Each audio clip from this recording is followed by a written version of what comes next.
Okay, so I wanted to make a little video here talking about some summer hockey and what's been going on in the hockey world. Listening to some of these podcasts and whatnot, it just has me in the mood to just talk hockey and throw some opinions out there. Just doing this for fun, just because I'm bored on a Monday night. And I watch way too much hockey to not try and discuss it with other people out there that truly do like it as much as I do. So. um, the biggest thing that's been going on is, for example, USA Hockey had their Select 17 camp, which they had in Buffalo, in Amherst. Well, it's Amherst, New York, basically right next to Buffalo. Was my first time going there. I went there on Saturday and Sunday. One of the last weeks that they had it, and it was good to see that live and get to see some of those guys in person and see just how intense that hockey is, guys. I mean, people can say that it's just some meaningless summer camp. Bullshit. Watch the games. I mean, those guys are out there playing physical, they're hitting, they're trying to make a team. And also, I mean, the people that you see there are some of the who's who in hockey. Dan Marr, the director of NHL Central Scouting, was sitting like 4 rows behind me. Do you think those kids are going out there and saying, it's just summer hockey? The goddamn director of Central Scouting is sitting with some of his colleagues watching you play.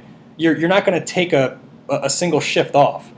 The hockey was phenomenal, and it just the future looks good for USA Hockey. I mean, yes, this is a down year. The O2 birth year is a bit of a down year for USA Hockey in general. And that's even going into the National Under-18 team this year for the National Team Development Program, which I follow very closely. I mean, you're not going to see probably more than 2. I mean, there could be 2 or 3 first-round picks on this team. I mean, whatever year you look at it, there could be 2 or 3 guys that are chosen in the first round. But, I mean, the CHL is going to be back to being very dominant in the NHL draft, especially in the early rounds for the 2020 draft up in Montreal. There is just loaded talent throughout the 2002 birth year and late 01s in Canada throughout all 3 major junior leagues. I mean, you're going to see a more heavier presence from the Quebec League and obviously the Ontario Hockey League this coming draft. So the USHL will be good, as it usually is, but the CHL is going to for sure lead the way when it comes to the draft next year. But yeah, so I actually wrote a lot of notes down on a lot of the kids that I saw at the Select 17 National Development Camp for the O2 birth year for USA Hockey. Also, I watched the Hockey Canada Summer Under-18 Selection Camp from Calgary, Alberta. Lots of good players. They have a really strong, as I just said, their O2 birth year is very strong. Lots of really good kids that I was already familiar with. Some I wasn't as familiar with, so it was good to kind of see them. And yeah, I know it's a small sample size, but I liked what I saw from a lot of those kids out at that camp in Calgary. And also, 3 of the last 4 years, I went to the World Junior Summer Showcase. I mean, here's the thing. I'm not one of those guys that just streams a bunch of games and takes notes down and whatnot and puts my opinions out there, which, by the way, I don't fault anybody for doing that. There's a lot of good people out there that get a lot of their information through video because maybe they're just diehard passionate hockey people, but they're not living in areas where they can just go, maybe 30 minutes this way, 45 minutes to maybe an hour and a half this way to watch very, very good, CHL teams, for example. I mean, me living in the Cleveland, Ohio area, sure, I can go see the Youngstown Phantoms, which is an hour and a half away from me. I do make that trip a couple of times a year, especially when, maybe the U.S. National Under-18s are in town or, some good USHL teams. Just 2 hours north of me is Plymouth, where I can see the NTDP. There's, University of Michigan. The Erie Otters are 2 hours to the east of me. So I think I've mentioned that before on this channel, so I'm not going to talk about all that. But some people that are living in Nashville, for example, that's Steve. I know he does a really good job with a lot of his stuff. So He's the draft analyst. If you go onto Twitter and search at the draft analyst, you'll find his stuff. He has a really good podcast that I just started listening to on iTunes. I listened to some of the episodes from his stuff last year, and he's good. He's very he has very strong opinions, which I like. He doesn't just talk about the typical scout mumbo jumbo where people kind of toe the line. So that's, I mean, he's very very interesting to follow there. So, but yeah, so I went to the World Junior Summer Showcase in 2016, 2017. Obviously, in 2018, it was up in Kamloops, BC, at the Sandman Center. But it's a great showcase to watch. It's something to really take note of, and it's summer hockey. I understand that, but these guys are in such good shape. They stay working out. They're still on the ice during the quote unquote off season, if you can really call it that. So these guys are out there playing their tails off, especially some of the fringe players too. I mean, yeah, guys like Kirby Doc, for example, you know that he's going to be a lock if he's made available. I mean, if he is not playing in the National Hockey League, which I think he's going to play one more year in the Western Hockey League, no longer than that. But I would assume at some point he's sent back down to junior this year. But who knows? I mean, he looked really, really good for Team Canada, especially in his first game on Tuesday night when they beat the U.S. 4-1. He was very, very good. And that was really my first time getting a complete view of him. So when I watched him, I was just like, man, I mean, this is really why the Blackhawks were so high on him, and that's why he went third overall. So,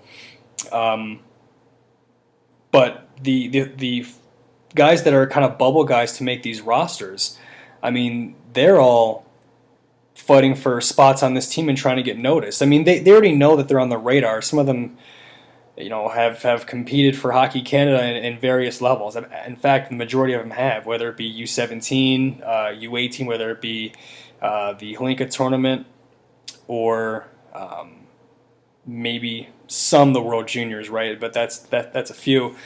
But also the double IHF under 18s in April. So, I mean, lots of these guys have been through the ringer before. A lot of the Americans, if they have any kind of NTDP background, they've already competed in 6 different tournaments throughout the world over the course of their time with the U.S. program. I mean, the U17s go to the Under 17 World Hockey Challenge every October, early November, which is hosted by Hockey Canada every year. So they're playing north of the border against high-end teams.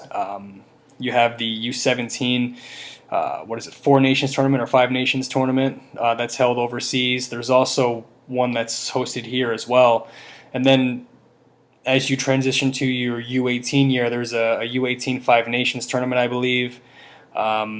There's obviously the main one, the double IHF World Under 18, which will be in Plymouth next year, which is pretty cool. There's another one too. I think there's a U18 4 Nations. So regardless here, I watched every game from the World Junior Summer Showcase. I was there in person to watch the games on Saturday, Sweden, Finland, and then USA, Canada. But before that, I was watching games on that Wednesday and Friday on the NHL Network, and before that, all the games on Hockey TV. So I'm going off the top of my head here because I took a lot of notes on these guys, but I just remembered kind of what I was writing. And whenever I write a note on a certain player, what I'll do is, like, when I'm watching the game, I just have like a notebook in front of me and my pen, right? And I'm watching the game. I didn't take it with me to the game live because I'm not going to sit there with a notepad. I went with my brother, who likes hockey as well, and we just went there and just enjoyed it, watching it. Remember, up until that point, I had watched all the games in the showcase, so I didn't need to write more notes on that final day anyway. That was kind of just a formality for me to kind of see them, live. So, and have a very good memory when it comes to things, so I remembered a lot of the plays that I was seeing, and I can just kind of rattle off a lot of the stuff that I liked about certain players in that game, coupled with what I had already known about them from either seeing them in prior years, also just from writing the detailed notes that I did throughout the week. But kind of what I was saying is I'll be watching a game and I'll be writing some notes on players or whatever, and all I'll do is just put like the number, like 2 dash, and then quick little things. Like you can't obviously write long sentences because then you're missing plays that are going on, right? So you just got to write down little things you like about their game, good breakout pass, face-off win, then I'll put like tallies next to them. And then you kind of look down later on in between periods and you're like, wow, I mean, Bowen Byram had like 5 really good breakout passes, and I vividly remember like 3 or 4 of them, right? So little things like that. And I'm willing to bet that that's how the majority of scouts take their notes too. They're not sitting there writing long ass things during the game. I mean, sometimes they might if they see something that's really, really good and they really want to remember that play. But the majority of times, you'll see them just make like little tick marks next to names. They'll write a quick little sentence, because if you have a passion for something, you're going to remember more about it than someone that doesn't have a passion for it, right? So me being just a passionate hockey guy, when I'm watching a game, and I notice something small, and sometimes it's just the smallest of things that you might notice about a player. Like he had really good edge work when he was in the corner, and he had a real good escape and made a quick little chip pass to somebody that was coming through the neutral zone. And maybe that's a full 12 minutes into the game, and you didn't even really notice that guy before that. Maybe it's in the second period. But you're like, oh, okay, who's this number 12? And then you might write that down, and you might watch him a little bit more throughout that game. And then next time you watch that team play, maybe it's a week from now, maybe it's the following night, maybe it's a month from now. You go back to the notes you had on this team, and you might say, oh, okay, number 12, so-and-so, I'm going to watch this guy now. And then that's how you start to slowly build your rapport on a certain player. And that's how you can get excited about certain players. So, but anyway, real quickly here, going through the roster for Team USA and who I liked. Dustin Wolf, now he's someone that I noticed last July at the USA Hockey Select 17 camp, which was, they do it every year in Buffalo. It's actually in Amherst, New York. I was there this year at the Northtown Center to watch it on that Saturday and Sunday. It was great. The hockey was phenomenal. And what's really cool about this is there's people out there that make lazy comments. And here's what I mean by lazy comments. They'll say, that's just a meaningless summer camp. It's basically just pond hockey. Really? Okay. Go there and watch them play. I mean, that was some intense hockey. They were physical. They were fast. They were playing their tails off. Sitting 4 rows behind me, it's cool seeing some of the who's who in hockey there. Sitting like 4 rows behind me was the director of NHL Central Scouting, Dan Marr, and he had a couple of his colleagues with him. There's coaches all throughout Division I hockey there. I saw Danton Cole. I saw, I forgot his name, the head coach at the University of Denver. He's like 29 years old. For some reason, I'm sorry, I just can't remember his name. I know him, though. You saw Mel Pearson, the head coach for the University of Michigan, was there. You saw guys from the CHL. You saw, various National Hockey League scouts. Chris Draper was there. I mean, yeah, his son was there, Keenan Draper. But some of the who's who in hockey were there, right? I mean, do you think those kids are treating it like it's some summer hockey tournament when you have, guys like Dan Marr there watching you? I mean, no. Plus, they're trying to make the Hlinka Gretzky Cup. So anyway, Dustin Wolf, I noticed him. I can get off topic, I know, sorry. Dustin Wolf, I noticed him the prior summer, and I remembered he was square to pucks. He was just good. He just helped his team win games. He had really good pad saves.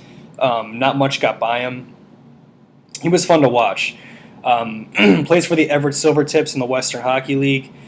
Draft pick of the Calgary Flames. So, I mean, I was really happy to see him stick with this team here, and maybe he'll get a chance to be a backup to Spencer Knight at the World Juniors. I mean, let's be real. The goalie right now is going to be Spencer Knight. It's his job to lose, and I think he's going to be terrific for us. He was great. I mean, he was good against Team Canada. He was even better against I think it was when they played Finland. The days kind of blend themselves in, and I don't have all my notes in front of me. I have the roster, but I'm going by memory of what I know from these players that I saw out there. Spencer Knight just moves side to side so fast. He's just competitive. He has a great glove. I mean, he's one of those goalies when he's in net, and from just a fan's perspective, you just feel very, very confident with him being your goaltender. And it shows why Florida signed Bobrovsky to that kind of contract, but still drafted him with a 13th overall pick. So some of the D-men now. I really liked Jordan Harris. Plays at Northeastern. Draft pick of the Montreal Canadiens. I thought he was really good. I thought he was pretty tough to beat one-on-one. I thought he was good in the corners. I thought he was pretty physical. On top of that, he breaks the puck out well. He sees the ice well in front of him. And he's one of those guys that's just a pretty intense hockey player. And I think he's also really, really good on his feet. I mean, when you watch these guys live, I mean, and if you've never been to an event like this, you got to go. I mean, especially if you go see, major junior teams throughout the year, USHL teams, US college, whatever, right? You go watch these guys play, and you're like, wow, like this is the best hockey that I'm watching below the National Hockey League level right now. I mean, it's a collection of some of the best players in the world from 4 of the best hockey countries in the world. It was phenomenal. And they're all elite skaters. I mean, there really wasn't one bad skater out there. I mean, and just imagine that. I mean, when you go and watch a regular junior team play, yeah, you're going to have, maybe it's just 2 guys on one team. Maybe other teams are more stacked and they have like 5 or 6 guys that are like, really good. They're elite level players. Here, every single player is an elite player. And so, yeah, there's players that stand out more than others, of course, but it's hard to look out there and say, oh, that guy's not a good player. Like, there wasn't any bad hockey players out there. And that's explaining it very basically. I understand that. But anyway, Jordan Harris really stood out to me. Drew Hellison was a guy that I've always been really high on ever since he played at Shattuck St. Mary's, and I watched him play live at the Youth Nationals when it was in Pittsburgh the one year. Just finished up his second year with the U18 team, and he deserved a right to be here to get looked at. But he didn't really do much throughout the couple of games that I saw him in. Maybe only played in 1 or 2. But I really couldn't say much about him. He didn't do anything to really stand out. He'll get more of a look next year, but I mean, we'll see how his upcoming year goes with Boston College. Zach Jones, I was also really impressed with. 2000 birth year, played for the Tri-City Storm in the USHL this year. I always like seeing guys that played for USHL club teams, not just a bunch of NTDP alums here. So it's good when these kind of guys come in and have some success. I remember when Jack Ashan did it in 2016. I didn't really know who he was. He played with the Sioux Falls Stampede. I didn't really know who he was. And I saw him at that summer showcase, and I was like, this kid's really good. I mean, his escapability was fantastic. There was a play in the neutral zone where he pretty much faked a Canadian out of his skates. Like, he got a DDD cross-ice pass that was more in the neutral zone, wasn't really in the defensive zone. And he got it, spun, and then at the very end of that spin, he threw this head fake as if he was going to go kind of backwards, and then he quickly juked forwards, and the Canadian almost fell over. And it was just plays throughout the game that he kept on making that were just smart plays, and I was like, this guy's fucking good. I didn't know about him. That wasn't Zach Jones for me. I mean, I saw him play at the World Junior A Hockey Challenge in Bonneville. He was terrific there. Very good year with the Tri-City Storm. I watched him play in the USHL Top Prospects game too, and he's been good whenever I've seen him. But I thought that he was a lot better offensively than I may have thought he was going to be. Because here's the thing, I mean, the competition is up significantly when you come to this camp, right? So to the naysayers that say it's just summer hockey, it's like, well, guys like Zach Jones have a lot to prove here. You know, I mean, he played in the USHL last year, which is a good junior league. Played in some good international tournaments like the World Junior A Hockey Challenge, but he didn't go up against a team collectively full of some of the better CHLers right now, and guys, especially some good kids that are first and second round picks on Team Sweden. I think that the Sweden defense had like 4 first rounders on it. Finland has a lot of really good players on it. So to watch him be as offensive as he was pretty cool to see. I thought that he managed the puck really well. There was also times that I can pull up some notes actually that I took on this. I thought his defensive game was really good too. So there was a lot to like about his game there, for sure. A lot to like about his game. Keith McCarthy was cut. I thought he was just okay. Keandre Miller was a guy that I thought was really good too. Keandre Miller is a guy that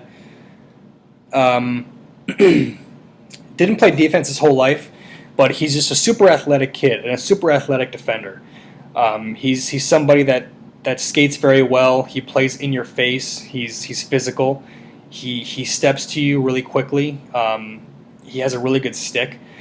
So he's tough to beat one-on-one, but then when you combine that with his just raw ability to get people the puck, he passes the puck with purpose, and when his feet get moving, it's pretty hard to stop him. He's big, he's physical, and he's really fast. There was one bad play that he made in the final game against Canada. He threw a cross-ice pass that went right to a Canadian stick and pretty much was the reason there was a 3-on-1 the other way. Canada scored on it.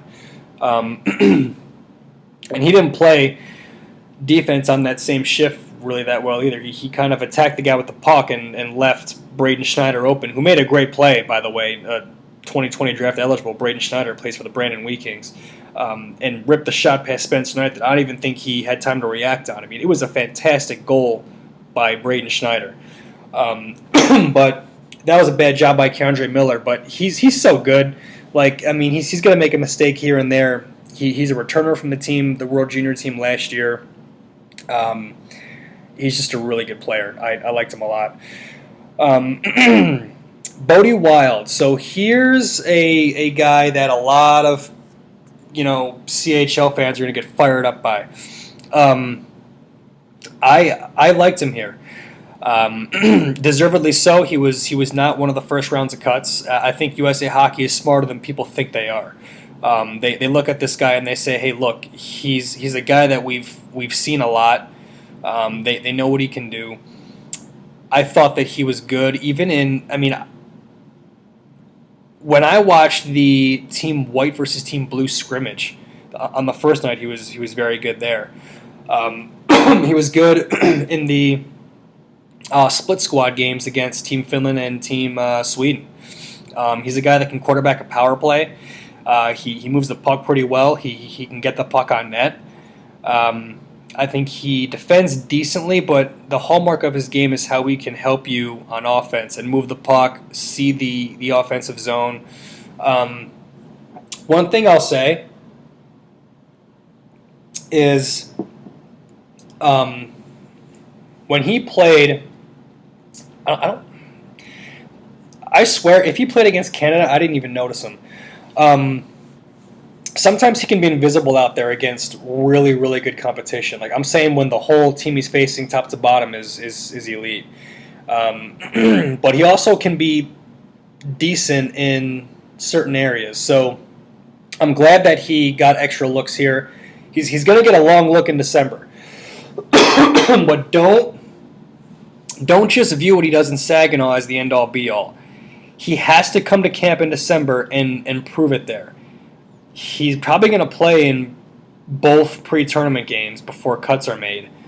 And mark my words, he is not a lock to make this team.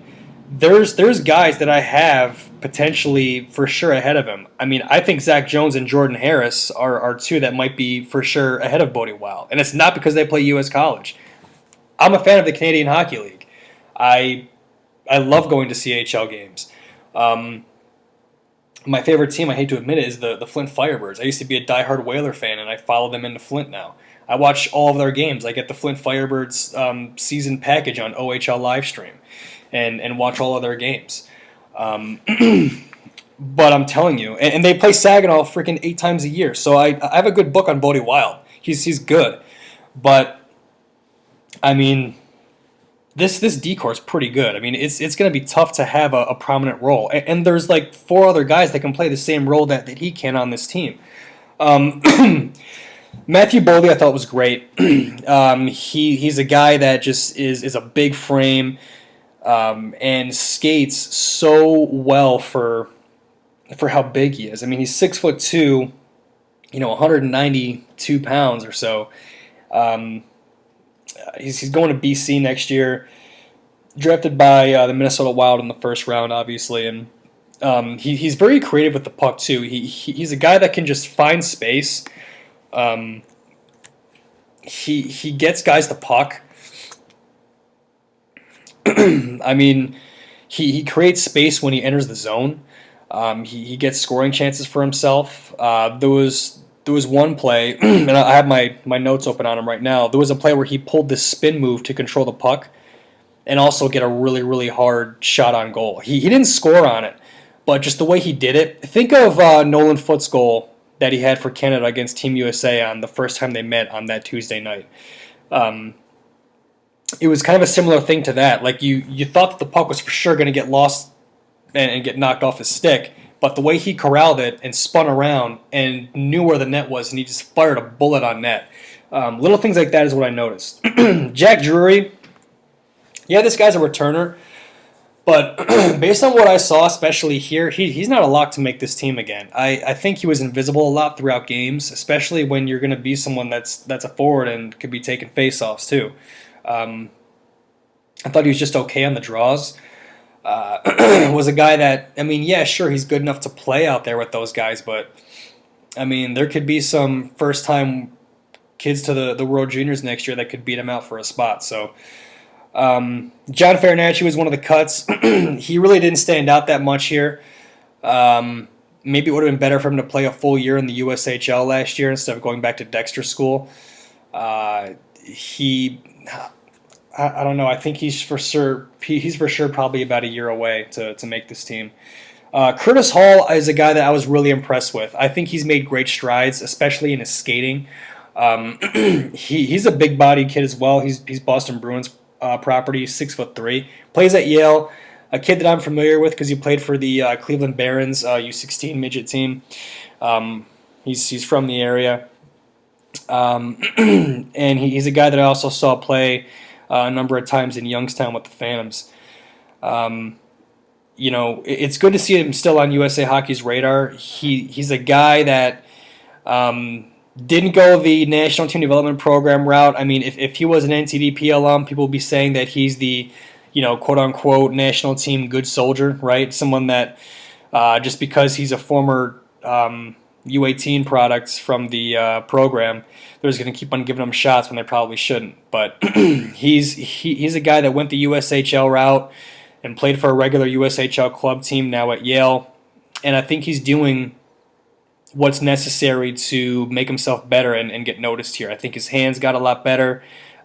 He bulldozes his way to the net. He's a good net front presence. I think his hands aren't the best. Kind of reminds me of like a Michael McCarron type to an extent. But, I mean, we'll see. He's a long shot to make the team, but I just liked what I saw from him. I can't really exactly tell you why? I mean, when you just watch him play, you're just like, I like this guy. I want him on my team. I think he's a fierce competitor. He pushes guys around to an extent, but he also can make plays happen. I mean, if the puck gets on his stick and he has a chance, watch out. Um, Trevor Janik, I didn't really notice a whole lot of. I think Arthur Kaliev really made a case for himself here. The kid's just a pure scorer, and he showed that. Jacob Pavanka I thought was heavy on the forecheck whenever I saw him. He was also pretty decent on faceoffs. Again, he'll be in that bottom six role. We'll see how the season goes for him in the first half at Notre Dame. Nick Robertson is a kid that I noticed a whole hell of a lot of at last summer's Select 17 camp, as I mentioned with Dustin Wolf. What did I write about him? I mean, Robertson. There was a play where he made a great backhand pass through his opponent's legs to actually find somebody across the offensive zone. This was in the blue versus white scrimmage, to be honest. He just can create offense. He gets pucks on net. He can really distribute the puck on the power play. He has a pretty underrated one-timer as well. I noticed that throughout the games at the showcase as well. He can really let a really hard shot go, and his snapshot's really good too. And he also just finds guys out there. He loves to shoot the puck. He can make some slick plays. He's fun to watch. Obviously you saw his big skill set on display with that goal he scored against Team Sweden, I believe it was, where he went backhand, forehand, and just deked the goalie on a real sick move. But he's got a lot of elements to his game. He's a guy that you can really win with, and I think he's going to be on this team come December. Oliver Wahlstrom was really good as well. He's somebody that we've seen for a while and heard a lot about for a while. But it's good to see him get that goal on that final game against Canada. Kid that can really shoot the puck. Sometimes he can be a little bit invisible. I think he tried to do a little too much at times, and I think he held on to the puck a little too long at times. But he's a fierce player. And Trevor Zegras just makes plays all over the freaking ice. I mean, kids can get the puck from him at any time, anywhere. Craig Bunn said he has like 360-degree vision, and that's pretty much a good way to describe him. He's fantastic with the puck. You should see what he was doing with the puck in warm-ups too. I mean, I know a lot of these guys can do shit like that, but he was putting on like the toe of his blade, spinning with it. I mean, he's a really good player though. He's a guy that you look at and you say, well, he's kind of slight of frame. I mean, he's not really, thick, but good luck trying to hit him out there. And he's going to distribute the puck and make you look silly. So, very impressed by him. I think he's a lock to make the team. I think I mentioned Spencer Knight. I mean, the kid's just a phenomenal goaltender. It's his job to lose when it comes to the World Juniors. Just watch him play, and you'll see what I mean. He's just a phenomenal prospect. Ty Emerson is going to be, if Ty Emerson out of the University of Wisconsin, drafted by the Arizona Coyotes, if he makes this team, it's going to be more in a defensive role. He's not going to be on this team to create any kind of offense, really. I mean, sure, if the opportunity is there, take it, but he's going to be a guy that makes this team based on his defensive abilities. He's good one-on-one. One thing that I liked about his game here is he and Spencer Stastny are the same kind of way. I think Spencer Stastny's a little bit better at it, maybe. He's good at riding guys off into the wall. He's good at neutralizing guys. He doesn't make a big flashy play, and like I said, you have to really watch him to notice this, right? But he's a guy that is so hard to beat one-on-one. He's a good skater. He's strong on his skates, and he's got a really good active stick too. He can poke check the puck away from you, or he'll plant you into the boards. I mean, like I said, he's very good at neutralizing you. in a way that if you're not really watching him, you're not going to really notice it. But he was good. And I guess I'll kind of segue that into Spencer Stastny. He plays a similar kind of game, although I think that he does it a little bit more smoother. And I think you don't win, especially in a World Junior tournament when you're facing some high-end players. I think you don't win with shutdown guys like Spencer Stastny. I think he's really good. I feel really bad for Marshall Warren, dude. I mean, he's a guy that waited so long to get drafted, and I don't know why he fell that long. But he did. 6th round to Minnesota. Playing for BC next year. This is a guy that, when he was 15, playing with the North Jersey Avalanche, I mean, he was looked at as potentially being... I know it's getting pretty dark in here, I think. I'm going to probably turn this on. It's probably going to change the light in here like a motherfucker. But when he was 15, playing with the North Jersey Avalanche U16 team, people thought that he might end up being probably the best player from the 2000 birth year, or I'm sorry, the 01 birth year. And I think he always was good, but he kind of trailed off a little bit. But when you watch him play, you see a guy that likes to jump into the rush, but can really play defensively. He has kind of a mean streak to his game too. He's not afraid to get physical with you, to jump into the rush, and to really, well, I didn't mean to say jump into the rush, I already said that, to kind of like step up on guys as well. And he has really, really good gap control. And he's got some offensive skill sets. I mean, kind of sucked to see him get cut. But like I said, though, with these other names that I'm naming here, I mean, where do you kind of fit him in? He's probably 1 year away. Cam York, phenomenal kid. First round pick of the Flyers, going to the University of Michigan next year. Again, another one of those kids from the NTDP U18 team from 2018-19. Cam York is a guy that can really quarterback a power play. He shoots the puck. He has a good active stick. He steps up on guys. He's very, very fast on the breakout. I mean, there's times where he can just come around the net, kind of like Bowen Byram does it. Only Byram might be a little bit better at it, where he can literally be like a one-man breakout because his feet are so fast. Good power play quarterback. And like I said, I mean, his skating can get him out of trouble pretty quickly. And he's in my opinion, for sure a lock to make this team.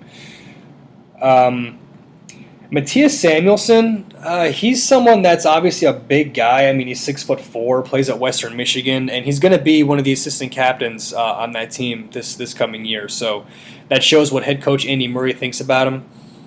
And I mean, he was good, but yeah, I guess I'd say I would like him on this team as far as more of a shutdown role. I think he was good. I was going to say, I mean, Spencer Stastny and, dare I say it, Emerson are right there. I mean, for sure Spencer Stastny's right there with him. But, I mean, I think that he had some moments where he looked good, especially on the defensive side of the puck. And he can for sure be used, especially on the PK. I think there was actually some pretty good plays where he had on the penalty kill where he blocked some shots, disrupted the passing lanes. So that's where he's going to make his mark on this team. One honorable mention I'll say on defense as well, a kid that got cut, but I was really impressed by him, is Jackson Lacombe. Now, this is a kid that played at Shattuck St. Mary's midget prep last year and the Chicago Steel. And is going to the Minnesota Golden Gophers next year, okay? So here's a guy that I thought had really good edge work. I think that he got himself out of trouble, and not because he even created the trouble in the first place. He didn't make that many mistakes out there, guys. I mean, he really, really impressed me, and he's someone that I didn't really see a whole lot of before this. And I thought he made smart plays. He had some great fakes on the breakout. I think he uses his head and his shoulders well to get around guys. He shoots the puck. I think he has good offensive instincts. He makes. I mean, dare I say it? It's very simple, but he just knows when to make a smart D pass. Sometimes you see guys that want to just maybe put it up the boards, or they'll quickly throw it to someone's stick so they can just kind of tip it into the zone. Whereas he slows the play down and kind of reads what his options are. And you'd think going from, I mean, remember, he played last year at Shattuck St. Mary's Prep. And yeah, he finished off the year and played games in the USHL. Going to Division I college next year to a good school in Minnesota, playing against, some very, very high-end competition. But to be kind of just put into now going from where you just played this year to going up against the likes of, Team Canada and, Finland and Sweden, some of, first-round NHL draft picks, I thought he acquitted himself pretty well. And I was kind of surprised to see him get let go during that first round of cuts. I think they would have maybe tried to take one more look at him. And out of the guys that got cut, I think that he impressed me the most. Ryan Johnson, someone that you saw why he slid into the first round to the Buffalo Sabres there with, I think he was the last pick of the first round, 31st overall. He's very good in all three zones, I thought. I thought that he was fast. He distributes the puck very well. He had a really good one-on-one stop against Team Sweden. He has escapability, keeps his head up, passes well, good on his edges. He pitches into the zone, and he can control the puck going around the net. That's a skill set that some guys try to do, but they can't do it. Guys like Byram can do it, for example. Byram can do anything, right? I'm not going to use him as an example anymore.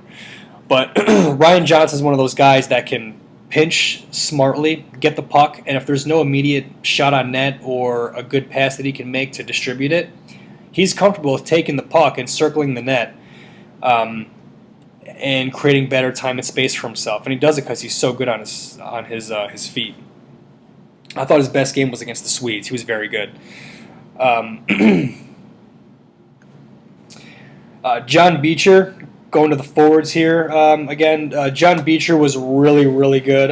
He had, 4 goals. He had that one breakaway goal, which was really good. He's just noticeable out there. I mean, he's a guy that I think can distribute the puck behind the net. He can play down low on the power play. He's big. So look for him to make this team as well. He's a really good player. Bobby Brink's a guy that I was pretty impressed with as well. Again, one of these guys that played USHL club last year. Didn't he's not somebody that went to the U.S. development program. He's someone that played in the regular USHL, and I think he has a quick one-timer. He's good. Committed to Denver.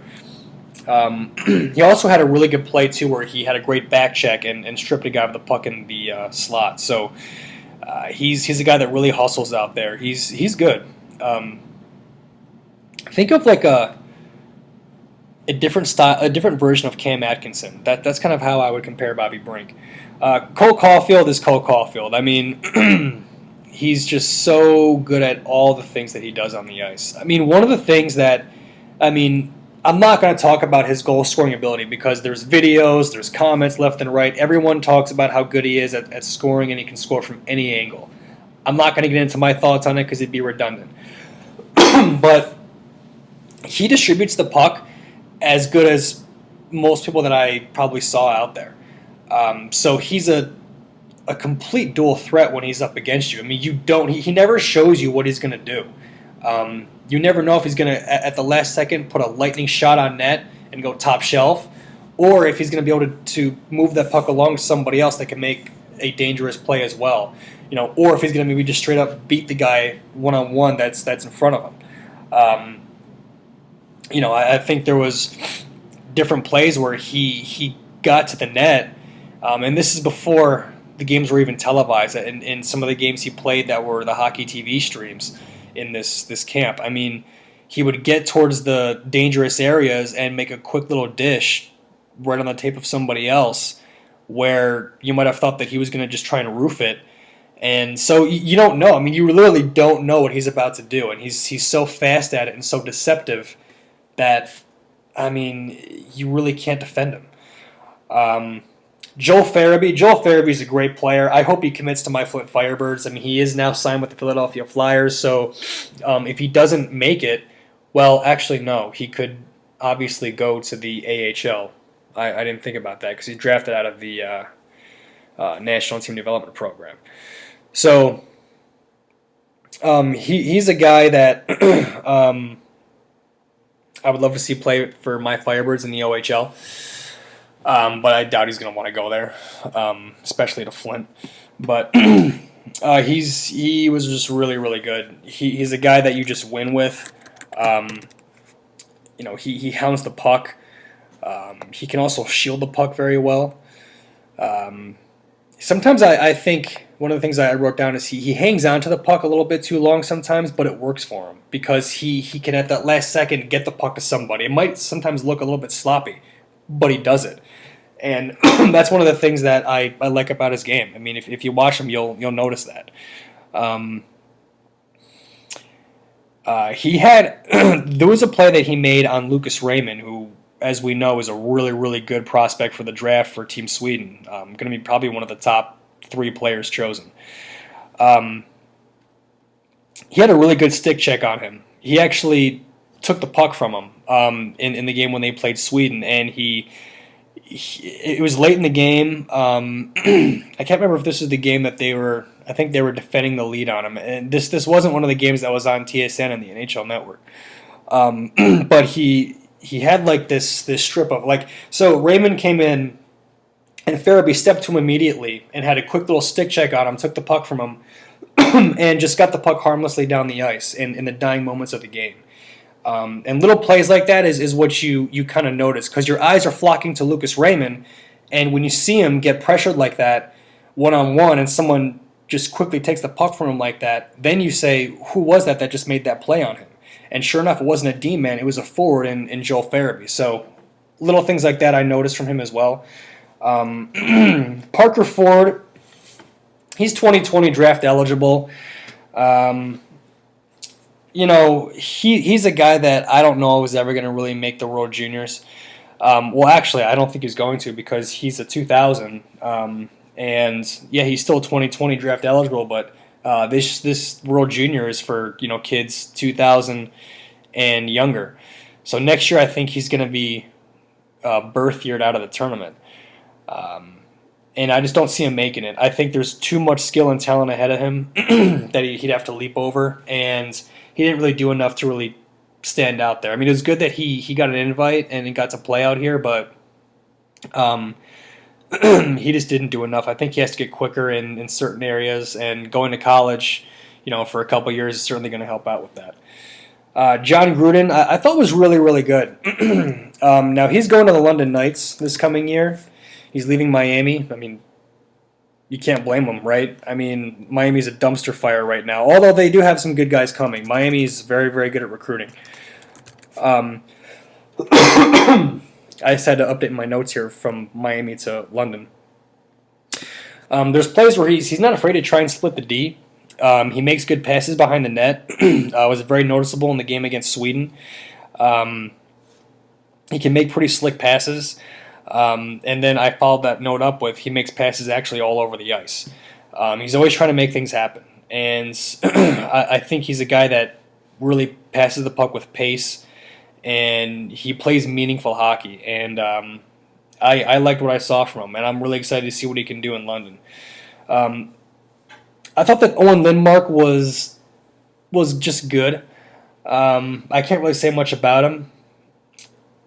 Luke Lohite didn't really notice much from him at all. Blake McLaughlin is a guy that I was kind of thinking, he was going to be one of the cuts. And in his last 2 games specifically, actually probably the last 3 games altogether, he played very well. I mean, he's a guy that you just kind of started to notice more and more of as this showcase went deeper. And next thing I know, I'm like, man, this guy's actually making some plays happen. I thought before he was kind of chasing the play a little bit. He was kind of just there. And then he started to make more impactful plays, and my eyes were drawn to him a little bit more. So, good on the coaching staff for not letting him go. I didn't think he was going to make it throughout the whole showcase.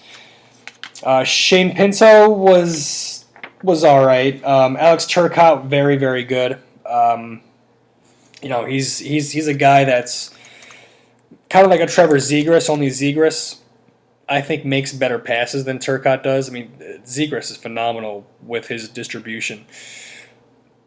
But Turcotte is quick on his feet. I mean, he can catch a bad pass and quickly turn like that and get going north. He's a very aware player of what's going on around him. On the power play, he enters the zone with a lot of speed, so he can really get the puck in for you. He makes good centering feeds. He scored a couple of goals here. I mean, he's just a really good player, someone that you really notice. Luke Toporowski, too, was a guy that I'm glad was here. I noticed him at USA Hockey Select 17s a couple years ago, like I said, along with Nick Robertson and Dustin Wolf. Plays for the Spokane Chiefs in the WHL, and he's 2020 draft eligible. And I thought he was okay. I mean, he didn't really stand out a whole lot. He's for sure another year away, and even next year he's not a guarantee by any means. But I think he was heavy on the forecheck. I think he's pretty quick. And he made a few plays out there, but again, I mean, he's just overshadowed by guys that are just clearly better than him right now. But he didn't have a terrible showing here. He wasn't that bad. For Team Sweden, I thought that defenseman Axel Andersson, he was number 2.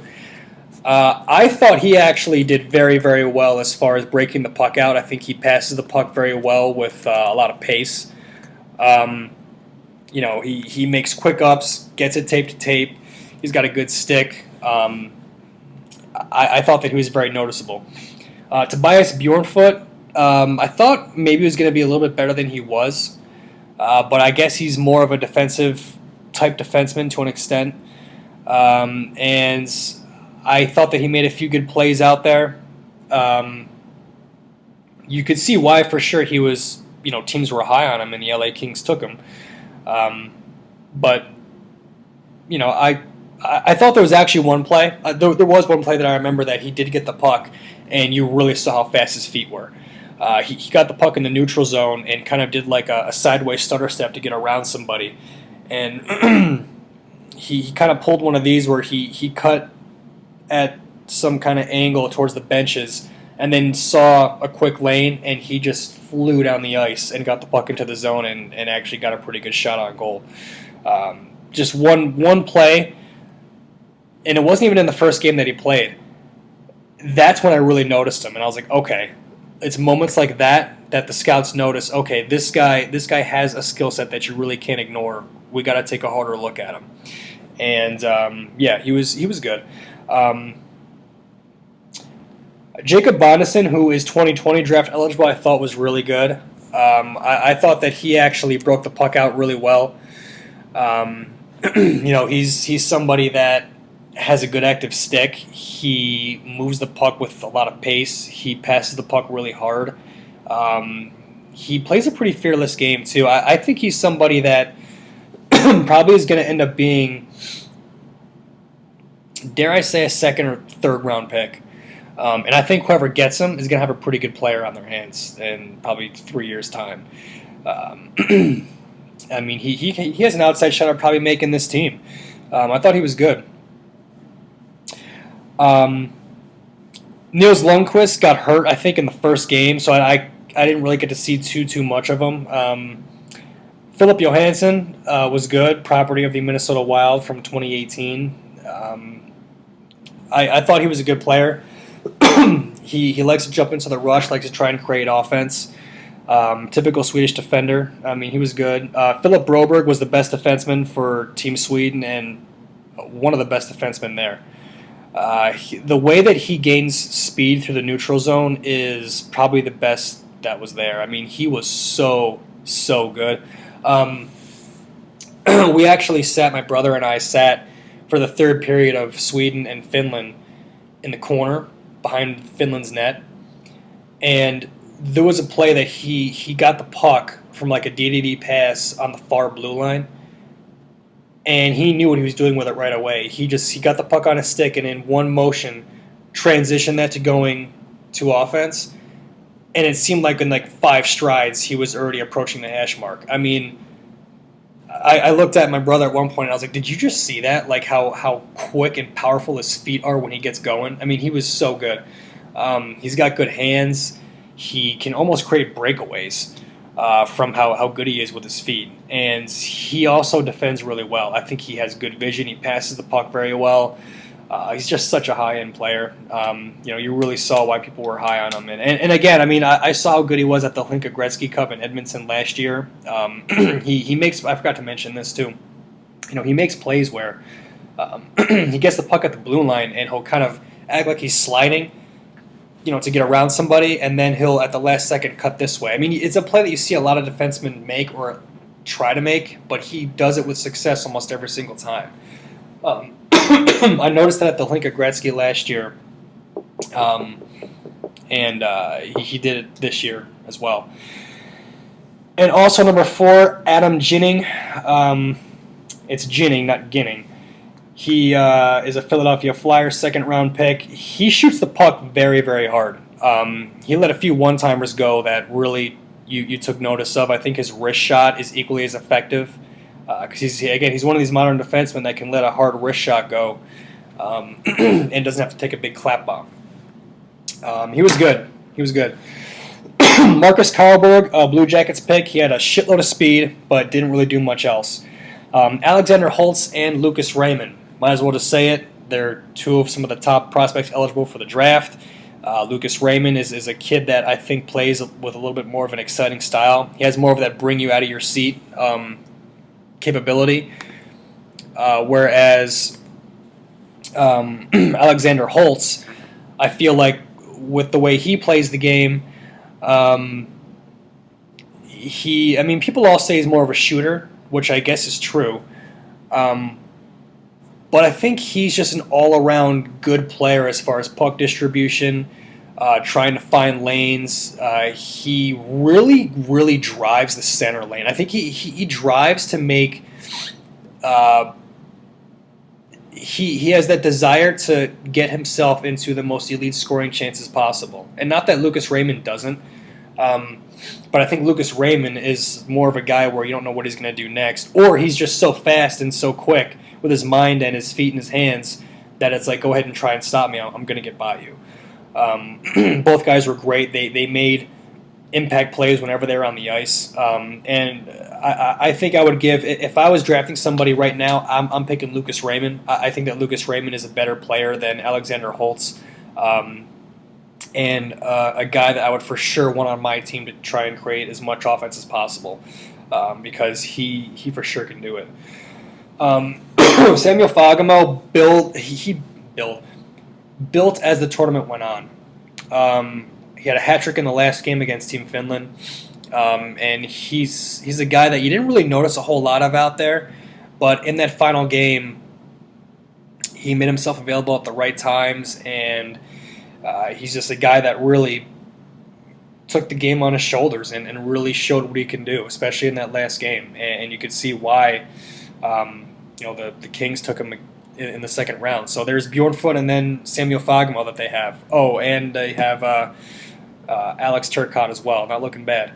Philip Cederquist, another guy that I noticed, especially in the last game. Now he's Buffalo Sabres property. 5th round draft pick. One of the things I thought he did very well, he uses the boards really well.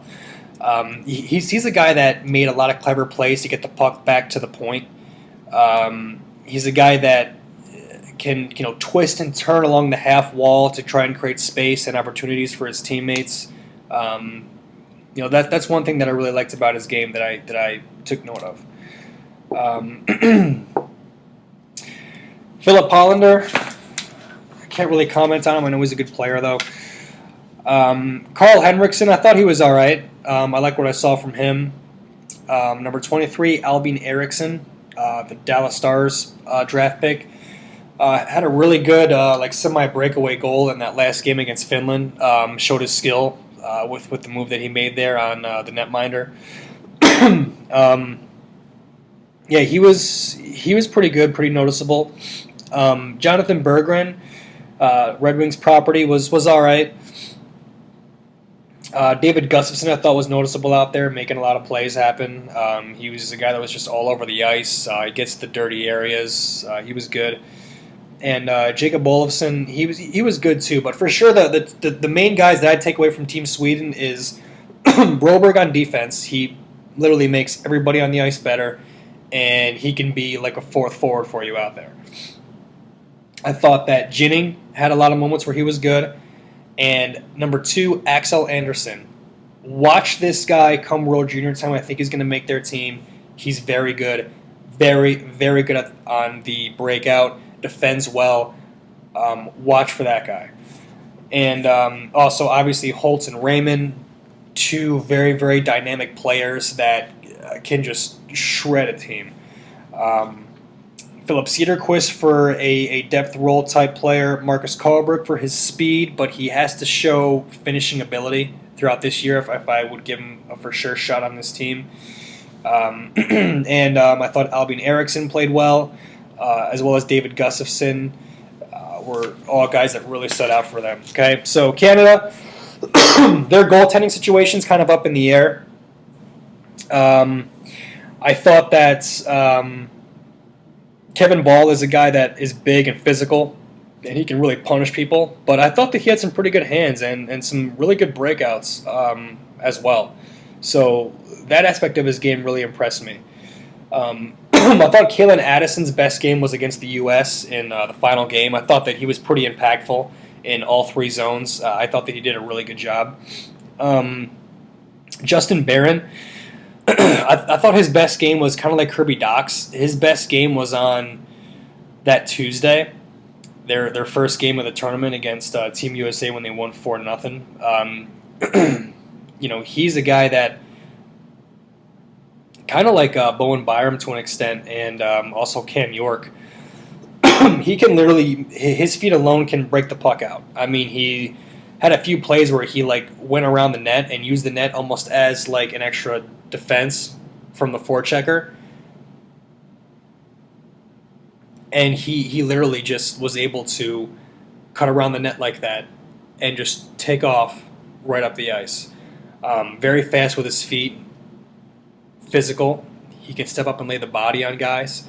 And also, I think that he passes the puck extremely well, too. He's a phenomenal prospect, and I think he's going to for sure be a top 10 National Hockey League draft pick. Here's something outside. Anyway. Jacob Bernard Docker plays for the University of North Dakota. Again, I like seeing some of these college guys get brought up for Team Canada. And Jacob Bernard Docker is a guy that I think has a lot of good offensive instincts. I think he's physical when he has to be. And he just plays a really smart game, too. So I thought he was good. Bowen Byram, he's just well advertised. People know about him. He's a guy that can jump into the rush. He can use his feet to create offense basically out of nowhere. Uses his hands very well to beat guys, whether it's one-on-one or with deception. Has a really good shot. And one thing I like about his game too is he, from a power play quarterback standpoint, he fakes guys very well. Like for example, I think it was their first televised game on TSN, or maybe it was their second game, whichever one he played in. He had that play at the top of the point where he threw that fake and then threw that pass at the last second over to, I forgot who it was that scored the one-timer. But, I mean, he's just an all-around defenseman, great player. Declan Chisholm is a guy that I thought really, really impressed me as the days went on. He's a guy that I think has more offense to his game than I ever really thought that there was. I mean, I thought he'd be more of a defensive type guy, which he was very good defensively. But I think that he was offensive when he had to be. Um, so I'll for sure watch more Peterborough Pete's games, not for just watching Nick Robertson and see how Hunter Jones does throughout the fall, but also to watch him as well. Peter Deliberatore for Quinnipiac. Again, I thought that his best game was his first game against Team USA. Wasn't bad throughout the rest of the showcase, but I thought that he moved the puck extremely well. He's a guy that, the U.S., you look like you almost had him trapped a few times in the first game on Tuesday, and he just found his teammate with the puck like every single time. And that was my first time ever seeing him. And I was drawn to him throughout that game. I was like, wow, this guy's really good. I mean, you see why Hockey Canada brought him here. I mean, he was phenomenal.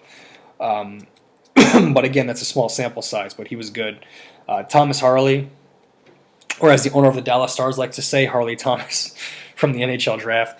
I thought that he was really good. He's got, again, one of these modern defensemen now that his feet are so fast. And I thought he has really good offensive instincts, can shoot the puck, passes extremely well, and he's very, very hard to defend. And because he's so good on his feet, he's never really out of position. So he was really good. Braden Schneider, noticed him obviously with that goal that he scored for Team Canada off that Keandre Miller mishap there. Really fantastic shot that he had on that play. And I thought that he showed himself pretty well here. I mean, I'll be interested to see how he does in Brandon. Johnny Taichonic, he did have a goal, or it was actually an assist on, I think, Sarah Noel's goal, his first or second goal against Team Finland. He had this a low, hard shot from the point, was a good play. Obviously, Kirby Doc, I mean, he's as advertised. I mean, he won face-offs. He has a big body that can move. It's almost like a better Matthew Boldy. I mean, that's kind of how I would describe his game. Only Boldy's a winger, so it's different. But I mean, the way he can shield the puck, like for example on Joe Veleno's goal, how he can shield the puck and get the puck into an area that people can capitalize on, was great. Very, very good player. Nolan Foote, I like his shot a lot. I think he's a guy that you need his offense and his ability to put the puck in the net to win. Alexis Lafreniere of Rimouski, obviously we know how good he is with the Oceanic and his accolades from last year. He was as advertised here, especially, again, in that first game, that line of Kirby Doc, Lafreniere, and then Joe Veleno I thought was really, really good. Lafreniere was one of the guys that made it happen. He can turn bouncing pucks and bad pucks into assists. I mean, he was really good. I think he can slow the play down. He's got quick hands, a quick mind. So he's making a case to be the first overall pick, but make no mistake, Lucas Raymond's going to push him. He's as far as I'm concerned, it's still probably going to be Lafreniere, just because there's that little CHL bias with me a little bit. But Lucas Raymond, in my opinion, right now is number 2. I think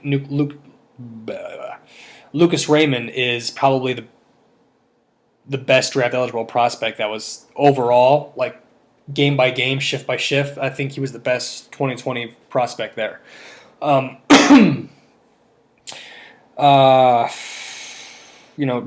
Veleno was really good too. You can tell that he's really matured. I think that he was in over his head a little bit as a 15-year-old in the queue to an extent. Lots of pressure was put on him, and I don't think he was ever really built for that at first. Now he is. And he's a guy that Canada is going to look to be a difference maker here. And he's all in. He's training in Detroit. He's staying in the Detroit area. His goal is to play in the NHL, and he's doing what he has to do to get there. So, mad props to that kid. He's really good.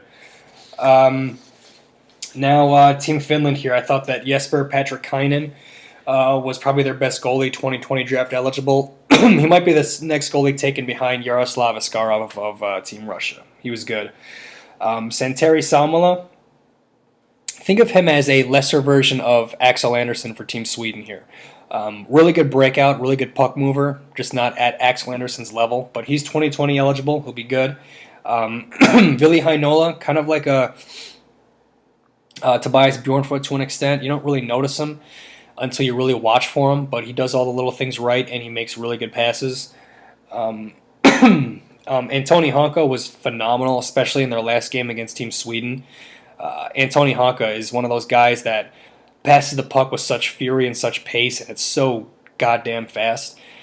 There was an assist that he had on Team Finland's goal, or maybe it was a disallowed goal, I can't remember, where he zipped the puck cross ice to someone right on the side of the net, and it was one of the best passes I've ever seen live.